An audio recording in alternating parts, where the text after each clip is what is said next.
Bismillahirrahmanirrahim. Assalamualaikum warahmatullahi wabarakatuh.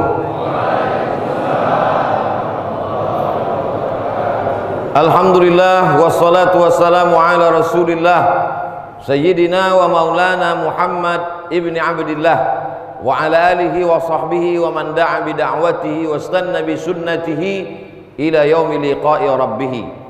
Rabbi syrah li sadri wa yassir li amri wa hlul 'uqdatam min lisani yafqahu qawli. Yang sama-sama kita hormati Bapak Gubernur Sumatera Utara, Bapak Haji Edi Rahmayadi beserta rombongan. Di tengah kesibukannya masih sempat ikut bersama kita sholat subuh berjamaah, ikut pula pengajian, padahal agenda beliau penuh. Mudah-mudahan dipanjangkan umur, disehatkan badan, istiqomah iman dan Islam. Gubernur masih ikut sholat subuh itu alhamdulillah. Di sebagian tempat kadang orang menang RT udah tak sholat subuh lagi. Bapak-bapak, ibu-ibu yang sholat subuh ini semuanya insya Allah dapat lindungan Allah Subhanahu wa ta'ala. Bukan kata Abdul Somad, Nabi menjamin, man shalla subha fi jama'atin, siapa yang sholat subuh berjamaah, kana fi zimmatillah, maka dia dalam lindungan Allah Subhanahu wa ta'ala. Ketika disampaikan hadis ini, kebetulan orang yang sholat subuh itu pulang ditabrak mobil, mati di jalan. Lalu orang mengkritik ustadz, kata ustadz, siapa yang sholat subuh berjamaah dijaga Allah. Itu buktinya yang sholat subuh tadi balik ditabrak mobil. Mana penjagaan Allah itu mana? Katanya dijaga Allah. Inilah orang kalau otaknya sungsang. Dipahaminya bahwa dijaga Allah itu badannya sehat. Jadi kalau sakit tak dijaga Allah rupanya. Islam datang meluruskan cara pandang kita. Dulu orang menganggap kalau sakit itu berarti dikutuk Allah. Setelah Islam datang diberikan cara pandang yang benar. La yusibul mu'min min nasabin wala wasabin wala saqamin wala syaukin yastakuha. Sakit, demam, gundah gulana, susah hati, duri menusuk tapak kaki, cara Allah untuk menghapuskan dosa-dosa orang. Jadi Islam itu datang setelah orang masuk Islam, bukan berarti dia tak pernah sakit. Setelah orang masuk Islam, bukan berarti dia tak pernah rugi, bisnisnya untung terus. Setelah masuk Islam, bukan berarti anaknya tak mati, suaminya tak meninggal, istrinya tak sakit. Islam datang meluruskan cara pandang kita yang selama ini menganggap sakit itu adalah laknat. Dalam Islam sakit adalah tiga. Yang pertama, cara Allah menghapuskan dosa. Yang kedua, cara Allah menaikkan derajat. Yang ketiga, ada hamba-hamba Allah yang sudah ditempatkan Allah di surga Jannatul Firdaus, surga paling tinggi. Tapi waktu ditengok catatan amalnya kurang, sedekahnya kurang, sholatnya kurang, zikirnya kurang, tak cukup syarat untuk masuk surga Jannatul Firdaus. Apa kata Allah Ta'ala kepada para malaikat? Buat hamba ini sakit, kalau dia sabar, kalau dia ridha, kalau dia menerima takdirku dengan ikhlas, angkat derajatnya. Karena ada pahala yang lebih besar daripada haji mabrur, lebih hebat daripada jihad fi sabilillah. Apa itu? Ridha, menerima takdir Allah Subhanahu wa ta'ala. Islam datang, ini banyak orang salah paham. Sebelum dia hijrah, sebelum dia taubat, sebelum ikut pengajian badannya sehat. Setelah dia hijrah, setelah dia taubat, setelah dia ikut pengajian, mulailah sakit-sakitan. Akhirnya dia berpikir,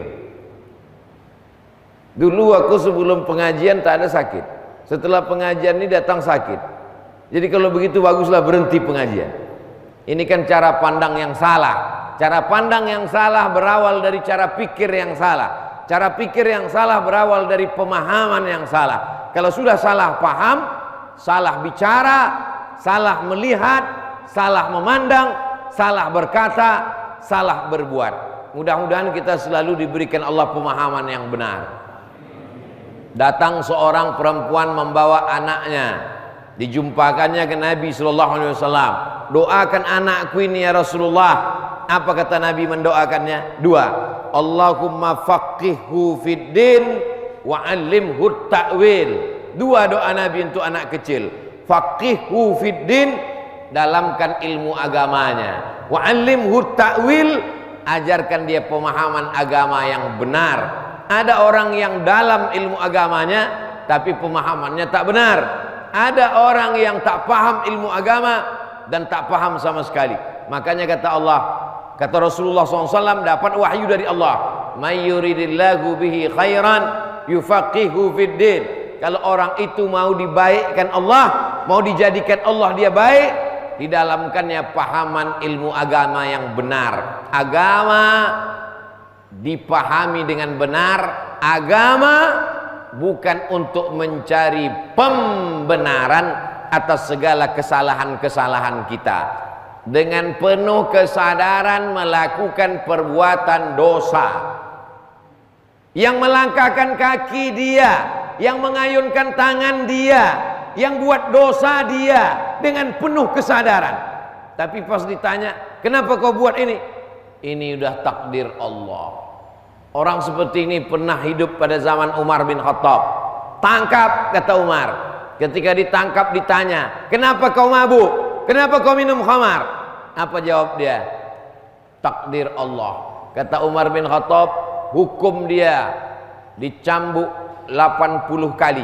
Orang yang minum khamar, orang yang sakau, orang yang pakai narkoba, orang yang mabuk, dicambuk 80 kali. Setelah dicambuk 80 kali, tambah lagi kata Umar. Lalu kemudian dia bertanya, minum khamar kan hukumannya 80 kali, kenapa ditambah? 80 kali hukuman minum khamar, tambahannya itu adalah karena kau bicara takdir tanpa ilmu yang benar. Takdir ada dua pilihan. Yang pertama kita bisa memilih, yang kedua kita tak bisa memilih. Lahir di Sumatera Utara, menjadi orang Batak, orang Karo, orang Mandailing, orang Jawa, orang Melayu, itu bukan pilihan. Karena dulu malaikat tak pernah mengasih kita pilihan, kau mau lahir di mana, kau mau jadi orang apa. Maka kita tak boleh ejek orang karena sukunya. Kenapa? Karena orang tak pernah memilih suku. Suku yang bisa dipilih cuma suku bunga aja. Tapi menjadi orang yang sholat subuh, pilihan. Subuh ini pilihan. Mau sholat subuh atau tidak sholat subuh, itu pilihan berada di tangan kita. Dari tadi malam kita sudah bisa memilih. Dengan cara apa? Hidupkan jam weker. Bangun. Weker, jam yang bisa membangunkan. Di setel jam dinding, di setel jam tangan, di setel jam handphone. 3 jam udah di setel, tak juga terbangun. Takdir. Kenapa kau tak terbangun? Takdir Pak Ustaz. Udah kau hidupkan jam weker? Udah. Kau tidur jam berapa? Jam 3.30. Iya tak terbangun lah. Itu pun juga bagian dari usaha. Tidurnya cepat, jam 10, jam 11 paling lama, 12, 1, 2, 3, 4. Usahakan bangun 1 jam sebelum azan subuh. Kenapa 1 jam Pak Ustadz? Katanya waktu yang paling afdol itu jam 2. Nabi bangun jam 2 karena tidurnya sesudah Isya. Isya jam 8, 9, 10, 11, 12, 1, 2. Makruh hukumnya cerita setelah sholat Isya. Habis sholat Isya tidur langsung. Orang sekarang payah tidur cepat. Kenapa? Karena sesudah isya itulah drakor keluar. Setelah isya itulah box office muncul. Setelah isya itu pula lah Manchester United, Liverpool dan Bapak Ibu yang tahu itu. Maka setelah isya orang tak tidur. Jadi kalau begitu bagaimana? Kita setel, jangan sampai tidak bangun sama sekali. Seminim-minimnya sejam sebelum azan subuh terbangun. Saya yakin dan percaya ada di antara bapak ibu masih tetap istiqomah, bangun jam 2, jam 3. Malam itu dibagi 3. Malam dibagi 3. Bagaimana cara membaginya Pak Ustadz? Hitungannya setelah isya. Jadi kalau isya jam 8, 9, 10, 11, 12, 1, 2, 3, 4, 5. Malam dibagi 3, 9 jam dibagi 3. Waktu yang paling afdal sepertiga malam. Ustadz ceramah menyampaikan ke kita waktu yang paling afdal, waktu mustajab doa, waktu tahajud, sepertiga malam. Yang mana sepertiga malam itu? 8 sholat isya, 5 sholat subuh. Maka antara jam 8 ke jam 5, 9 jam dibagi 3, 9, 10, 11, 12, 1, 2. 12, 1, 2. Inilah yang dimaksud dengan sepertiga malam. 3, 2, 3, 4. Itulah waktu yang terakhir. Tak dapat di waktu yang sepertiga, maka di waktu yang terakhir pun tak apa-apa. Tapi jangan sampai tak dapat sama sekali. Kau sholat tahajud tadi? Tidak Pak Ustadz. Kenapa kau tak tahajud? Masih syukur aku sembahyang subuh, kawanku tak sembahyang sama sekali. Salah cara pandang. Unzur ila man huwa asfala minka. Tentang masalah dunia, kau tengok ke bawah. Orang yang punya mobil harga 2 miliar tak pernah bersyukur kepada Allah. Kenapa? Karena ditengoknya sahabatnya punya private jet pribadi. Kenapa orang tak pernah bersyukur? Karena mendongak saja ke atas. Tapi kalau dia melihat ke bawah, insya Allah dia akan bersyukur. Sama juga kita di masjid ini. Kalau cuma mendongak aja ke atas, menengok kaligrafi yang cantik, lampu yang indah, tak pernah bersyukur. Kalau mau bersyukur, tengoklah dinding yang belum dipoles semen. Saudaraku yang dimuliakan Allah Subhanahu wa taala, maka kita mesti pandai-pandai memandang, pandai-pandai melihat. Mata diciptakan Allah, ada saatnya melihat ke atas, ada saatnya melihat ke bawah. Islam mengajarkan kita untuk mengisi setiap waktu sampai tak ada yang kosong, hampa sama sekali. Maka di waktu malam, setelah 1 jam sebelum azan subuh terbangun, yang pertama kali kita lakukan adalah sholat sunat wudu. Nabi memanggil Bilal. Bilal, kesini sebentar Bilal. Ada apa ya Rasulullah? Sami'tu dafana 'alaika baina yadayya fil jannah. Ku dengar suara selopmu, gesekan sendalmu, terompah kayumu berbunyi di surga. Hebatnya Bilal, orangnya masih di dunia, selopnya udah masuk surga duluan. Kita bolak-balik minta masuk surga, STJ, status tak jelas, entah masuk surga entah tidak. Bilal bin Rabah, berkulit hitam, miskin, susah, melarat, hamba sahaya, budak, bukan Quraisy, tidak Arab. Sendalnya udah masuk surga duluan. Lalu kemudian ditanya Nabi, apa amalmu Bilal? Kata Bilal, amalku tak pernah meninggalkan sholat sunat setelah wudhu. Setelah sholat sunat, setelah wudhu, sholat sunat 2 rakaat yang pakai usolli sunnatal wudhu raka'ataini lillahi ta'ala. Setelah itu sholat sunat taubat. Silap kita banyak, dosa kita banyak, salah kita banyak. Zina dosa, tapi pezina tahu itu dosa. Minum khamar dosa, orang yang sakau tahu itu dosa. Buka aurat dosa, orang yang buka aurat tahu itu dosa. Orang yang buka aurat itu tahu kalau itu dosa, tahu. Buktinya waktu diwawancarai, ibu tahu ini dosa, tahu. Kenapa buka aurat? Tuntutan skenario. Tahu dia itu dosa. Tapi ada orang yang tak tahu kalau dia itu dosa. Apa dia? Ustadz penceramah tak merasa berdosa, padahal dia sedang berdosa karena membiarkan dirinya dipuja-puji orang. Qari yang suaranya bagus, dia tak sadar bahwa di samping orang mengucapkan Allah, Masya Allah, Tabarakallah, hebat Pak Ustaz, muncul bisikan-bisikan iblis di dalam. Makanya ditulis satu kitab, nama kitabnya Talbis Iblis. Talbis Iblis, bisikan-bisikan iblis. Banyak orang yang merasa tak berdosa padahal dia sedang berdosa. Jadi kita mesti pandai memandang ke dalam di samping memandang keluar. Pandang-pandang ke dalam. Jangan-jangan aku sudah mati karena pujian. Pandang-pandang ke dalam. Jangan-jangan hati sudah gelap karena popularitas. Pandang-pandang ke dalam. Jangan-jangan aku sudah mabuk dengan jamaah dan lain sebagainya. Saya seringkali berceramah itu tidak semuanya untuk jamaah, tapi sebagiannya juga untuk hati saya, untuk kolbu saya, untuk otak saya, untuk diri saya. Saya ceramahi diri saya sendiri di depan orang banyak untuk menyadarkan diri kita. Doakan Ustaz Abdul Somad supaya mati dalam keadaan husnul khatimah. Jangan sekarang, masih ada jadwal beberapa hari lagi. Saya hari Kamis baru meninggalkan Sumatera Utara.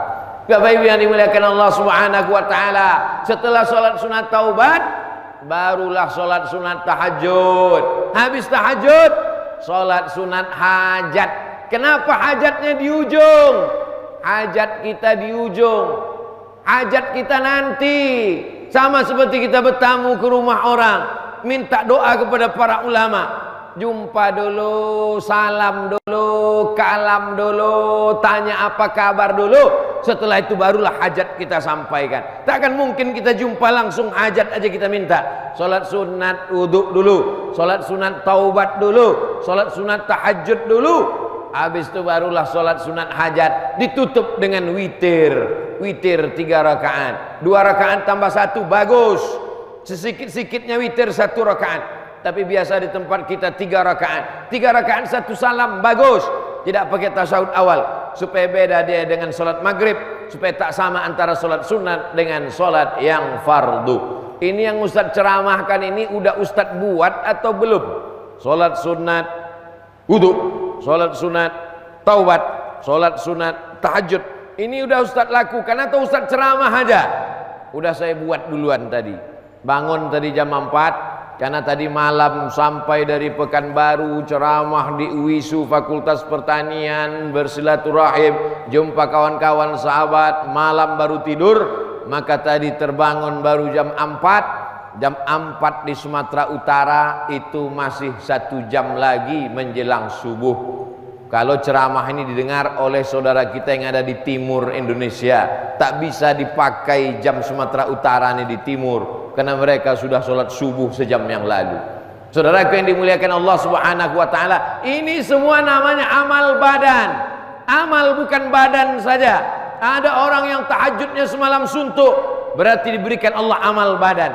Amal ini sama macam harta, amal ini sama macam rezeki, amal ini sama macam tangan. Ada orang yang diberikan panjang tinggi, ada yang diberikan rendah, ada yang diberikan besar dan kecil, macam-macam bentuknya. Ada orang diberikan amal badan, bacaan Qur'annya banyak, zikirnya banyak, tahtim tahlilnya banyak, baca yasinnya banyak. Tapi ada juga orang yang diberikan amal hati, ikhlas, ridha, tawakal, qanaah, amal hati. Tapi ada juga yang diberikan Allah Ta'ala amal harta. Ada orang yang diberikan Allah Subhanahu wa Ta'ala amal badan, tak tinggal tahajud tiap malam, diberikan Allah amal badan, jihad fisabilillah. Setiap jengkal badannya, diukur badannya tiap jengkal, tak selesai, tak kurang dari 3. Bekas tombak, bekas anak panah, bekas pedang. Khalid bin Walid, amal badannya luar biasa. Tapi Utsman bin Affan amal hartanya pula luar biasa. Di Madinah ada namanya Bi'ru Raumah, sumur Raumah, dibeli oleh Utsman bin Affan, diwakafkannya sampai hari ini mengalir. Jamaah umroh kalau pergi ke Madinah, nanti mudah-mudahan selesai Covid ini kita bisa pergi umroh, amin. Minta tunjukkan mana sumur yang dibeli Utsman bin Affan, diwakafkannya untuk umat Islam, sampai hari ini mengalir. Sampai hari ini 1400 sekian tahun, 14 abad masih tetap mengalir pahalanya. Ada orang yang diberikan amal badan, ada orang yang diberikan amal harta, ada yang diberikan amal akal. Akalnya luar biasa. Imam Syafi'i tak kaya raya, tapi amal akalnya luar biasa. Dari mana kita tahu hadis sahih, hadis dhaif, hadis munqati, hadis mursal?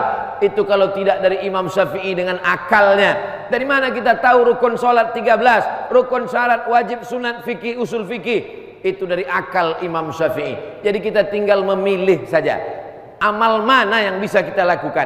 Oh, aku amal badan, alhamdulillah. Aku amal hati, alhamdulillah. Aku amal harta, alhamdulillah. Aku amal akal, alhamdulillah. Dari 4 amal tadi kau pilih amal mana? Inilah Pak Ustadz, sampai sekarang aku masih bingung, satu pun belum kupilih lagi.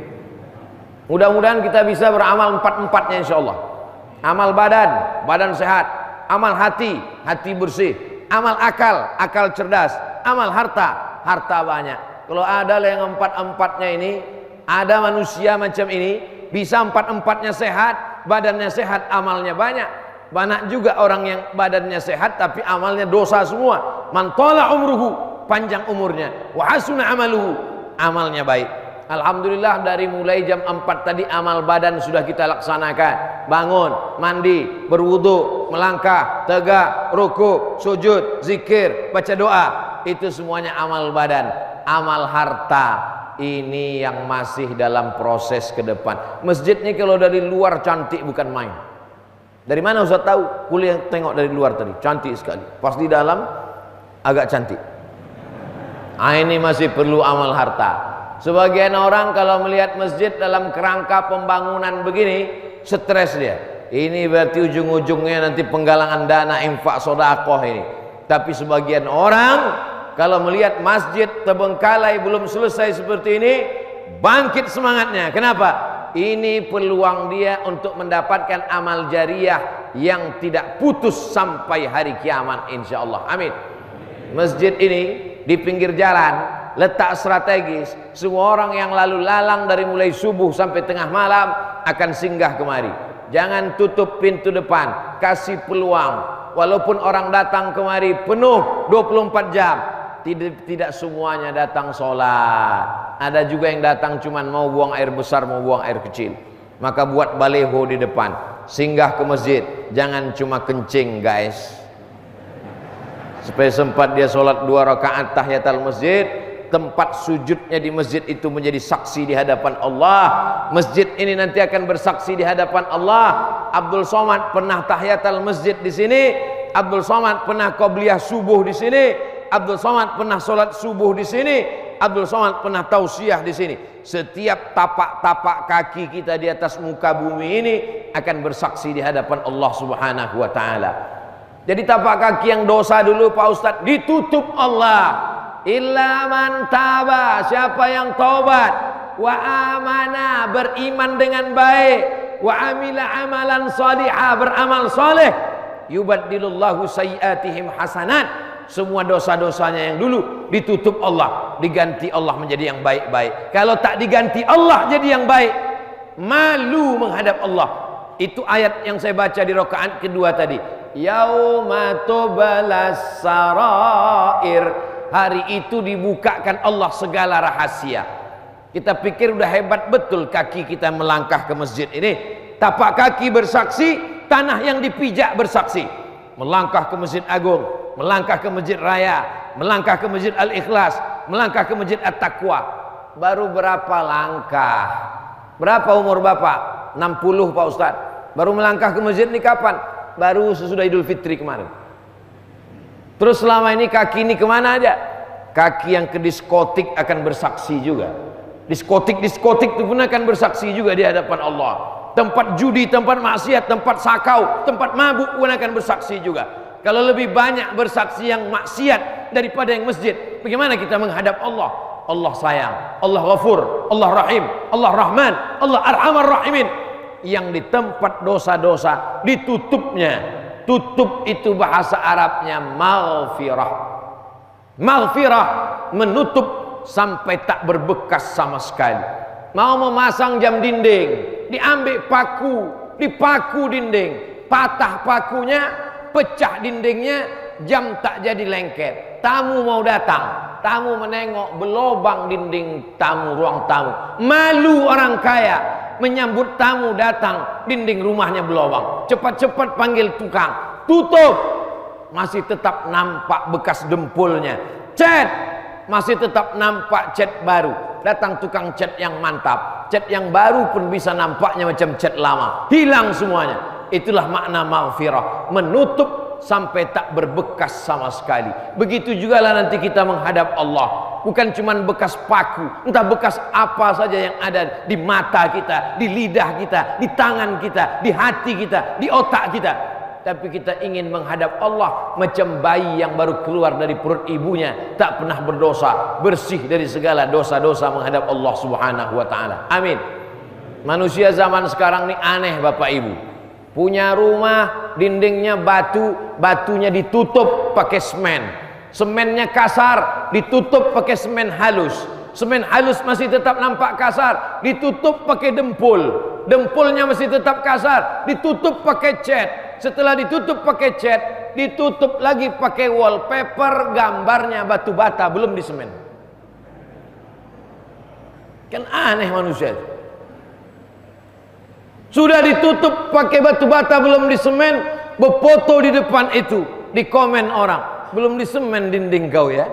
Dijelaskannya beberapa kali, sekali lagi. Bukan maksud saya dinding ini tak usah disemen, karena bentuknya udah macam wall batu bata. Tapi maksud saya adalah betapa manusia ini banyak perbuatan yang membingungkan orang banyak. Belum lagi ayam berkokok, dia sudah keluar rumah untuk mencari rezeki. Ayam sudah tidur, dia belum juga tidur mencari rezeki. Orang tua-tua dulu mengatakan, bangunlah sebelum ayam berkokok, bangunlah cepat-cepat, jangan sampai rezekimu dipatok ayam. Zaman sekarang manusia ini canggih, ayam belum berkokok, dia sudah pergi kerja karena takut kena macet di tengah jalan, takut terlambat masuk kantor, takut potong gaji. Sebelum ayam bangun, dia sudah bangun. Ayam sudah tidur dengan anak bini ayam, dia belum juga lagi tidur mencari rezeki. Tapi setelah duit dapat, tidak sempat dinikmati. Mau dibelikan daging kambing, takut naik kolesterol. Mau diminumkan ke teh manis, takut kena diabetes.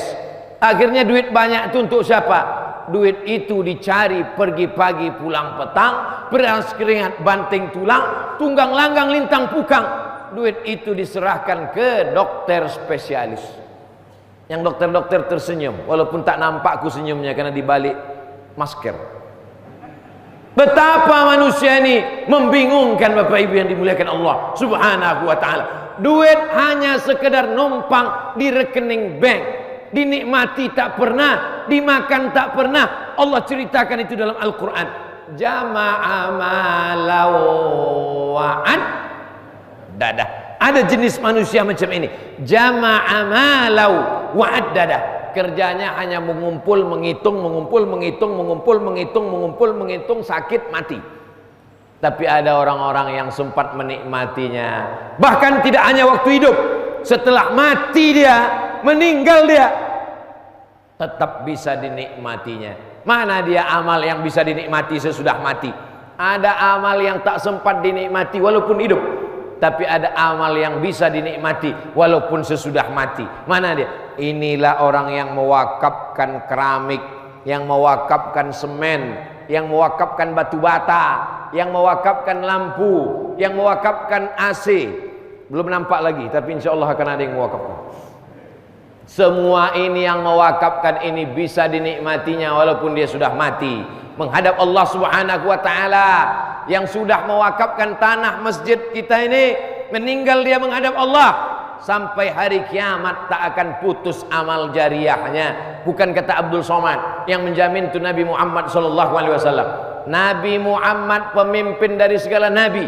Banyak manusia, hanya sedikit yang jadi nabi. Banyak nabi, hanya sedikit yang dari rasul. Banyak rasul, hanya sedikit yang dari ulul azmi. Banyak ulul azmi, tapi cuma satu pemimpin para nabi, Sayyidina wa Maulana Muhammad sallallahu alaihi wasallam. Nabi masuk surga sebelum siapapun. Tak akan ada makhluk yang masuk surga sebelum Nabi Muhammad sallallahu alaihi wasallam. Tapi apa yang dilakukan Nabi waktu sampai ke Madinah? Ada orang mau mewakafkan tanah, dibeli Nabi tanah itu dan diwakafkannya. Nabi mau mengajarkan, walaupun aku Nabi, walaupun aku pemimpin para Nabi, walaupun aku orang pertama masuk surga, Nabi ingin berwakaf. Manalah tanah wakaf Nabi itu Pak Ustadz? Tanah wakaf Nabi adalah tapak Masjid Nabawi. Tapak Masjid Nabawi itu mau diwakafkan orang, dibeli Nabi, diwakafkan Nabi. Dua-dua dapat. Yang berniat wakaf dapat wakaf, Nabi pun ingin berwakaf. Nabi ingin mengajarkan umatnya wakaf fi sabilillah, mengalir pahalanya. Seorang Nabi, Sayyidul Anbiya wal Mursalin, dijamin masuk surga, masih tetap ingin berwakaf. Makanya jangan mati sebelum berwakaf. Yang sudah mati bisa kita wakaf, bisa. Bapak kita, ayah kita, emak kita meninggal dunia, mau wakaf untuk dia, bisa. Datang ke pengurus masjid, belikan 100 sak semen, wakafkan, niatkan untuk almarhum almarhumah. Sampai datang ke pengurus masjid, tanya berapa lagi meteran tanah yang perlu dibebaskan. Ada yang mau dibebaskan lagi Pak Ketua Masjid? Ada. Tapi masjid sudah selesai, untuk apa? Mesti ada MDA di samping, mesti ada TK Quran, mesti ada SD Quran, mesti ada SMP Quran. Tak cukup hanya ceramah supaya anak-anak hafal Quran. Setelah itu terserah dia mau jadi apa, mau jadi polisi, mau jadi tentara, mau jadi pengacara, mau jadi lawyer, mau jadi apapun. Dia sudah Al-Quran bersemayam dalam kepalanya. Pendidikannya di mana? Di masjid. Itulah yang membuat mengalir pahala. Saya yakin dan percaya selesai tausiah ini, beramai-ramai jamaah akan datang menjumpai pengurus masjid, akan bertanya berapa sak semen lagi, berapa AC, berapa batu bata, berapa meter tanah, berapa Pak pengurus? Kau mau bantu? Anda mau tanya aja, kata Ustaz Somad, tanya-tanya. Saudara yang dimuliakan Allah Subhanahu wa taala, kau berikan tanah. Tanah itu lalu kemudian dibagi oleh ahli waris. Iya kalau anak itu ingat kepada Allah. Kalau tidak, habislah dibagi-baginya. Kau belikan mobil yang mewah, STNK BPKB, berganti nama ke kantor Samsat, tamat riwayat selesai. Akte notaris berganti nama, diperebutkan, tak lagi menjadi hanya sekedar kenangan belaka. Cukuplah melihat bagaimana cantik indahnya istana-istana kerajaan. Bangga menjadi orang Sumatera Utara. Ada kerajaan-kerajaan besar tapi hilang. Tapi di Sumatera Utara kita bangga, masih ada kerajaan. Berdiri Istana Maimun, tapi orang Medan bangga. Kenapa? Ada yang lebih besar daripada Istana Maimun. Apa yang lebih besar daripada Istana Maimun? Masjid Al-Masun. Istana Maimun ada, cantik, tegak berdiri, kebanggaan, peninggalan sultan. Ada yang lebih besar daripada istana. Mana dia? Masjid. Dari mana Ustaz tahu masjid itu lebih besar daripada istana? Kau bukalah mata lebar-lebar, kan nampak masjid itu lebih besar daripada istana. Untuk membuat istana cukup 300.000 sak semen, tapi untuk membangun masjid raya 1 juta sak semen. Wakaf sultan-sultan karena mereka ingin mati mengalir pahalanya. Lebih 100 tahun, 1905, 1906, sama berdirinya dengan Universitas Kairo di Mesir. Bukan Al-Azhar. Al-Azhar lebih 1000 tahun. Al-Azhar lebih 1000 tahun. Tahun pendirian Masjid Al-Masun Medan sama dengan pendirian Universitas Kairo, 1905, 1906. Mudah mengingatnya. Tapi apa yang terjadi? 100 tahun yang membangun sudah meninggal dunia. Tukang-tukangnya, arsiteknya mati menghadap Allah. Sampai hari ini orang masih tetap sholat berjamaah, mengalir pahalanya. Jangan mati sebelum bangun masjid. Itu video saya terakhir ketika saya kemarin beberapa hari yang lalu pulang dari Wakatobi, singgah di Kendari, melihat masjid di tengah lautan yang dibuatkan reklamasi, bukan untuk hotel, bukan untuk kondominium, bukan untuk apartemen. Ditimbun itu laut dengan batu-batu, ditegakkan masjid terapung di atas. Ustaz, nanti kita jalan-jalan ke Masjid Terapung, kata jamaah. Oke, saya siap. Begitu sampai di tengah lautan nampak ini masjidnya Pak Ustaz. Saya tengok ke bawah, oh betiang juga, saya sangka terapung. Masjid menjadi kebanggaan. Kenapa demikian? Karena bangunan yang pertama di atas muka bumi Allah, Masjidil Haram. Apa yang pertama ya Rasulullah? Masjidil Haram. Setelah itu Masjid Nabawi. Maka setiap ulama-ulama, setiap sultan-sultan, setiap raja-raja selalu mengabadikan dirinya dengan membangun masjid. Datanglah seorang panglima perang bernama Amr bin As dari Madinah, pergi dia menuju Afrika Utara, Mesir. Masjid pertama yang dibangun di luar kota Makkah Madinah adalah Masjid Amr bin As. Mudah-mudahan panjang umur, sehat badan, anak bapak ibu belajar di Al-Azhar Kairo sampai dia sholat ke Masjid Amr bin As, Kairo Mesir. Berdiri tegak, cantik, indah sampai hari ini. Masjid pertama di benua Afrika, masjid terbesar, masjid hebat, masjid canggih, masjid luar biasa. Maka ini semua kenapa? Mereka tidak cukup dengan gelar sahabat Nabi. Padahal Amr bin As radhiyallahu an diridhai Allah. Dia tak cukup hanya sekedar itu, dia ingin membangun masjid. Sahabat Nabi membangun masjid, ulama-ulama membangun masjid, Nabi Muhammad membangun masjid, Nabi Adam membangun masjid. Masjid apa yang dibangun Nabi Adam? Masjidil Haram. Masjidil Haram kan dibangun Nabi Ibrahim, Pak Ustaz.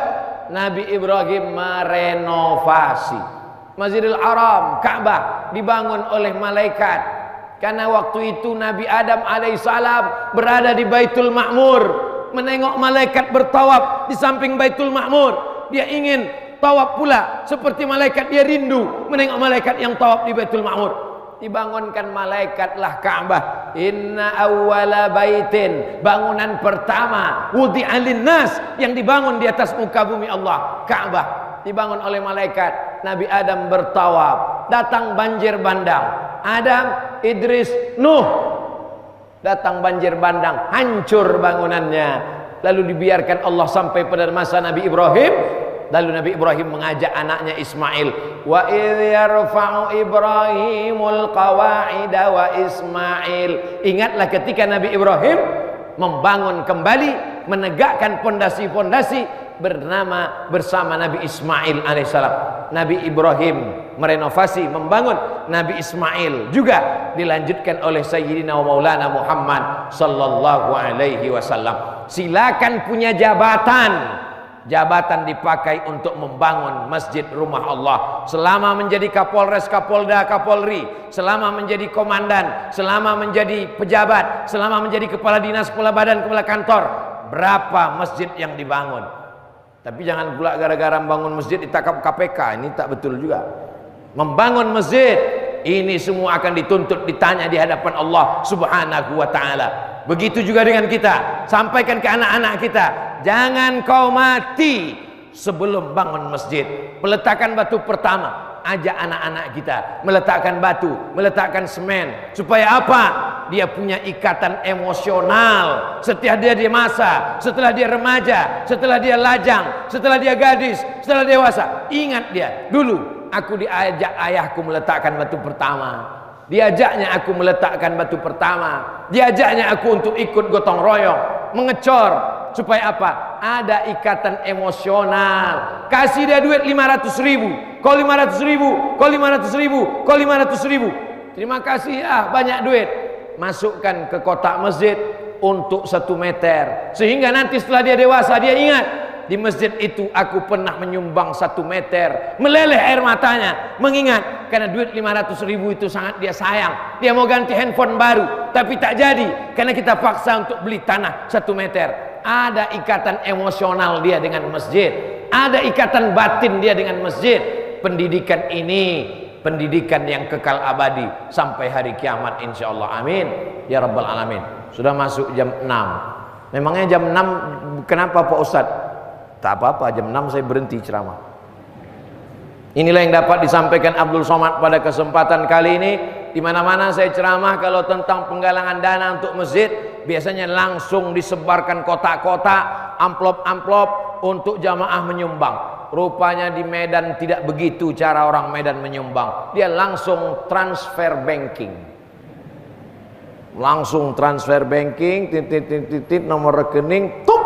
Begitu selesai transfer, barulah melelehkan air mata. Bapak haru Pak, Ibu haru Bu, mendengar ceramah Ustaz Somad tadi menangis. Bukan Pak Ustaz. Lalu kenapa menangis?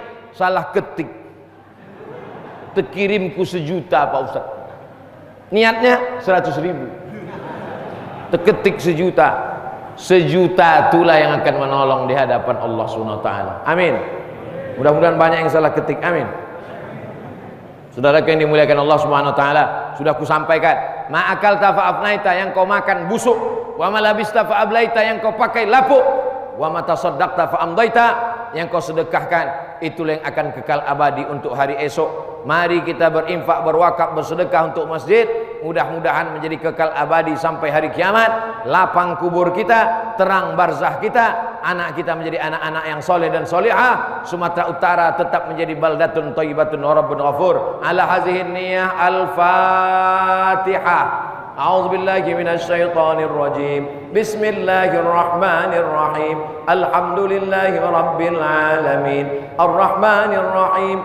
Maliki yaumiddin. Iyyaka na'budu wa iyyaka nasta'in. Ihdinas siratal mustaqim. Siratal ladzina an'amta 'alaihim ghairil maghdubi 'alaihim waladdallin. Amin. Allahumma ja'alna minal munfiqin. Jadikan kami orang yang berinfak, berwakaf dan bersedekah. Allahumma barik lana fi arzaqina. Berikan berkah pada rezeki yang kau titipkan pada kami. Wa barik lana fi auladina. Berikan berkah pada anak-anak kami menjadi anak-anak yang soleh dan solihah. Min huffazil Quran, menjadi para penghafal Quran. Min muammiri masajidik, anak-anak yang membangun, meramaikan masjid ya Allah.